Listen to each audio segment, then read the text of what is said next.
Inauguration and swearing-in ceremony of the President, His Excellency Dr. Emmerson Mnangagwa on September 4, 2023 is scheduled for Monday, September 4, 2023 at the National Sports Stadium, reads the circular.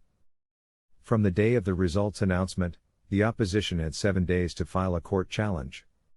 By Friday, it had not done so, meaning that by Sunday, if there's no challenge, Mnangagwa can go ahead with his inauguration. If the opposition decides to challenge, it will have to submit a thorough report to the Southern African Development Community, SADC, explaining why it believes the results are invalid. The Citizens Coalition for Change, CCC, called for national protests against the election outcome. ZANU-PF's Mnangagwa won his second and last constitutional term, with 52.6%, against his main rival, Nelson Chamisa of the CCC, in an election with many irregularities. Numerous international observers, including the more influential SADC Electoral Observation Mission to Zimbabwe in their preliminary report, concluded that the election was neither free nor fair. Mandaza and Tony Reeler, a senior researcher at the Research and Advocacy Unit and co-convener of the Platform for Concerned Citizens, launched a petition to the SADC which by midday Friday had 13,000 signatures, close to the required 15,000 to get the attention of the SADC organ on politics, defense, and security. In the petition, they call for the establishment of an eminent persons group, tasked with negotiating the establishment of a transitional government, composed of political parties and other major citizen groupings.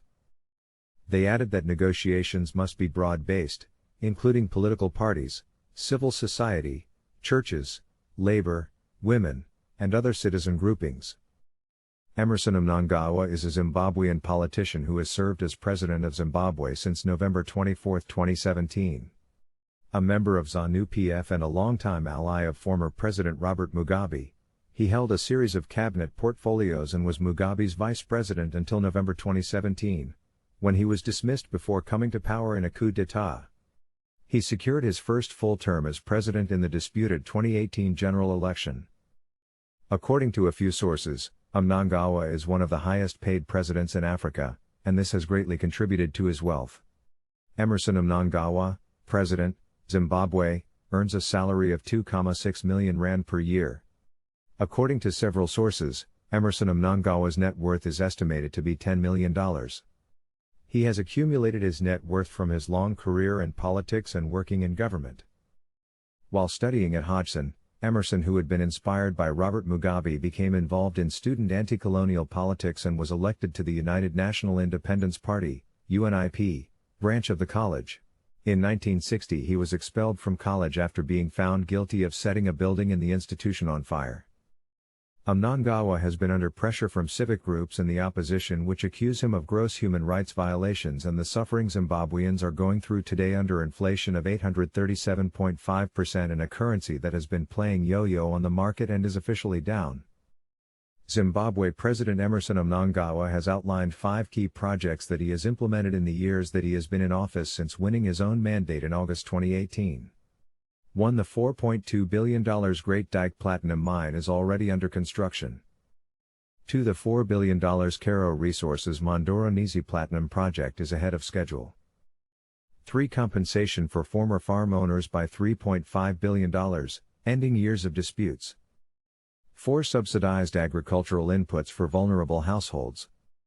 5. Dam projects in Causeway, Gwei-Shangani and Morovanyadi currently under construction.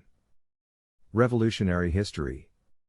In late 1964, Mnangagwa blew up a train near Fort Victoria, now Masvingo, and was arrested by police inspectors in January 1965 at the Highfield home of Michael Mama, who may have given them his location. He was given over to the Rhodesia Special Branch, which tortured him by hanging him upside down and beating him, an ordeal that reportedly caused him to lose hearing in his left ear. He was convicted under Section 37(1)B of the Law and Order Maintenance Act and sentenced to death, but his lawyers successfully argued that he was under 21, the minimum age for execution.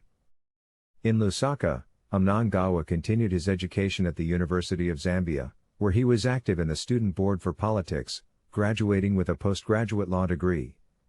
He then completed his articling with the Lusaka-based law firm of the Rhodesian-born Enoch Dumbutshena, who would later become Zimbabwe's first black judge.